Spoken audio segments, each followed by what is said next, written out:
appoint Major General Suharto. Where is the man? This man.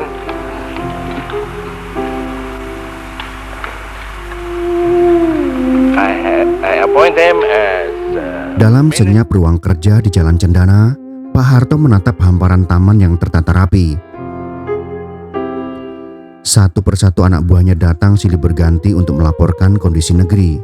Tak banyak bicara, pria yang dikenal sebagai The Smiling General itu hanya sesekali mengangguk, mencatat dalam hati.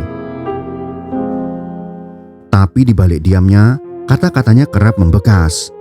Ramalannya bahkan dianggap melebihi seorang peramal, bukan supranatural, melainkan berdasarkan kepekaan naluri kekuasaan dan pengamatan sosial yang tajam selama puluhan tahun memimpin negeri ini.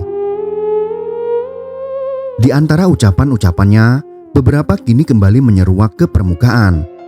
Reformasi jangan kebablasan, katanya dalam satu kesempatan, dan masyarakat baru benar-benar memahami maknanya ketika negeri ini seolah-olah kehilangan arah, dibelah oleh polarisasi politik, kebebasan informasi yang liar, serta kerusakan moral dalam birokrasi. Namun, apakah semua itu kebetulan? Ataukah benar-benar sebuah ramalan seorang negarawan? Mari kita telusuri jejak kata-kata Pak Harto dan bagaimana ramalannya satu persatu kini benar-benar menjadi kenyataan.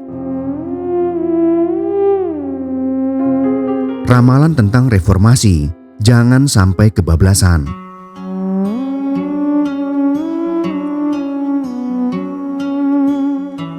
Dalam buku Pak Harto The Untold Stories, cetakan tahun 2011, salah satu pernyataan Pak Harto yang paling dikenang adalah, "Saya mendukung reformasi, tapi jangan sampai kebablasan. Reformasi itu harus dalam koridor konstitusi."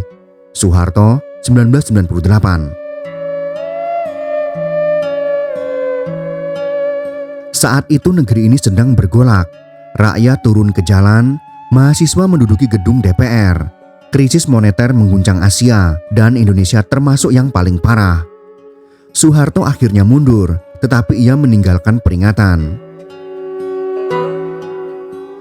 2 dekade setelahnya, apa yang terjadi? Reformasi yang dimaksud untuk membebaskan rakyat dari otoritarianisme justru membuka ruang bagi kekacauan politik dan penyalahgunaan demokrasi. Undang-Undang Dasar 1945 diamandemen sebanyak 4 kali dalam waktu singkat. Sistem presidensial bercampur aduk dengan sistem parlementer.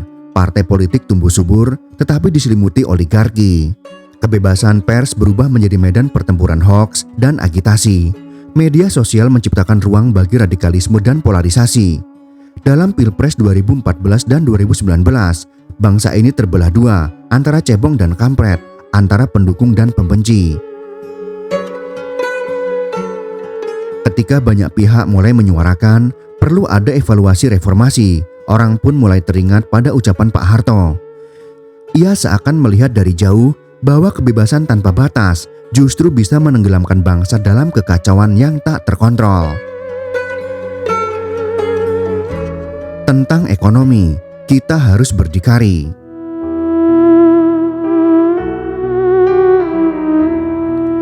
Pak Harto adalah pengikut Soekarno dalam hal semangat berdikari, namun ia memilih pendekatan teknokratis dan pragmatis.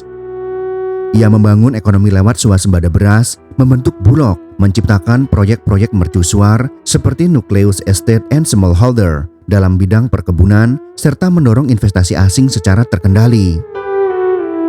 Dalam wawancara dengan Adam Schwartz, penulis A Nation in Waiting, Soeharto berkata, "Jangan bergantung kepada orang asing, mereka akan bantu kalau kita kuat, tapi kalau kita lemah, mereka hanya akan merampas." Kini di tahun 2025, Indonesia masih bergantung pada impor pangan, BBM, bahkan bahan baku industri. Program hilirisasi tambang yang baru digalakan seringkali terbentur kepentingan korporasi asing.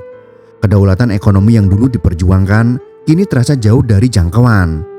Krisis global yang dipicu oleh perang dagang Amerika Serikat dan Cina dan konflik di Timur Tengah menyebabkan harga bahan pokok di Indonesia naik drastis.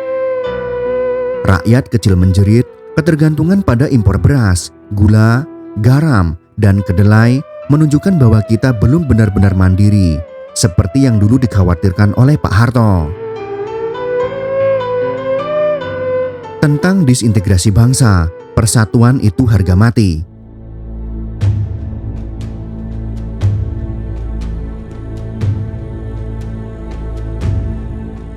Dalam pidatonya di sidang umum MPR tahun 1993, Pak Harto berkata tegas, "Yang harus kita jaga adalah keutuhan bangsa.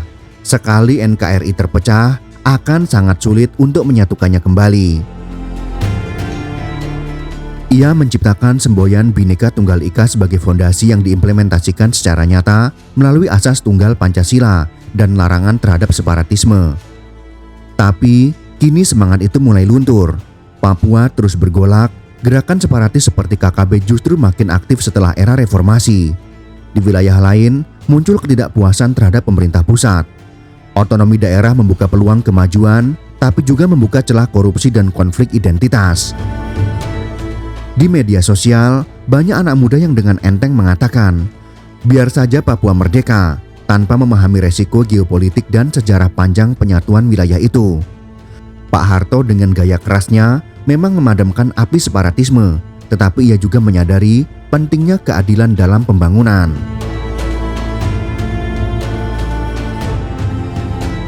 Tentang militer dan netralitas TNI, ABRI adalah perekat bangsa.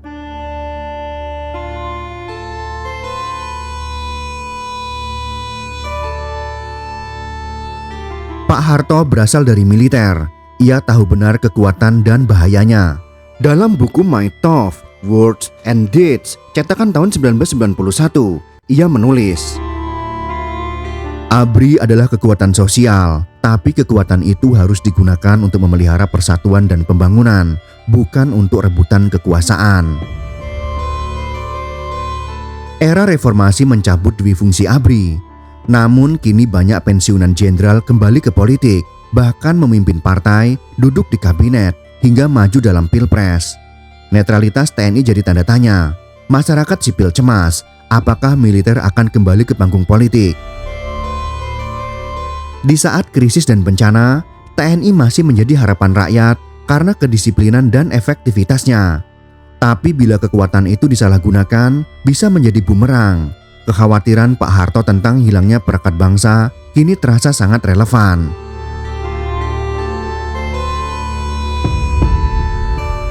Tentang pendidikan dan moral bangsa. Bangsa yang besar adalah bangsa yang berbudi pekerti.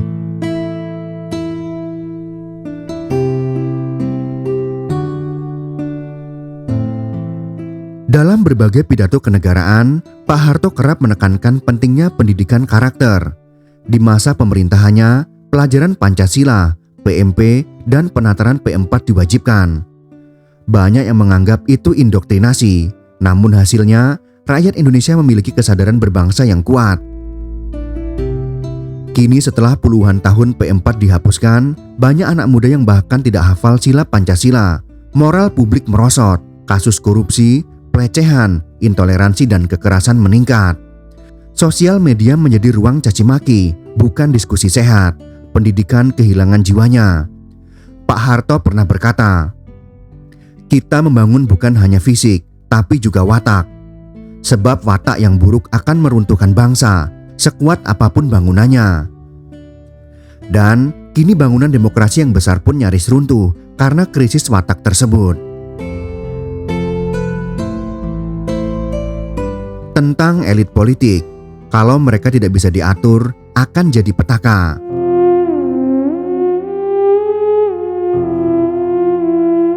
Pak Harto punya pandangan bahwa elit politik Indonesia rawan korupsi dan rebutan kekuasaan. Oleh sebab itu, selama puluhan tahun, ia mengendalikan Golkar, ABRI, dan birokrasi secara ketat. Kini tanpa kendali yang kuat, elit politik justru mempermalukan bangsa. Praktik politik transaksional merebak, partai menjadi alat segelintir elit, DPR menjadi ladang proyek, bukan perwakilan rakyat. Ucapan Pak Harto menjadi relevan. Kalau semua ingin berkuasa tanpa memikirkan rakyat, maka yang terjadi adalah perebutan dan kehancuran. Bambang Pacul ditelepon, "Ibu Pacul berhenti, siap." Soeharto adalah manusia biasa, tentunya tidak sempurna. Ia punya dosa sejarah, terutama dalam pelanggaran HAM, korupsi, dan pembungkaman politik. Tapi di tengah keburukannya, ia memiliki pandangan jauh ke depan yang kini justru terbukti. Apakah kita menyesal setelah menggulingkannya? Tentu saja tidak. Reformasi adalah keniscayaan, tapi apakah kita menyesal karena tidak menjaga arah reformasi? Mungkin jawabannya adalah iya. Kini saatnya generasi baru merefleksikan kembali, bukan untuk kembali ke era Soeharto, tetapi untuk mengambil pelajaran dari apa yang benar dalam ucapannya, agar negeri ini tidak terus terjerumus dalam kekacauan yang dulu telah ia peringatkan.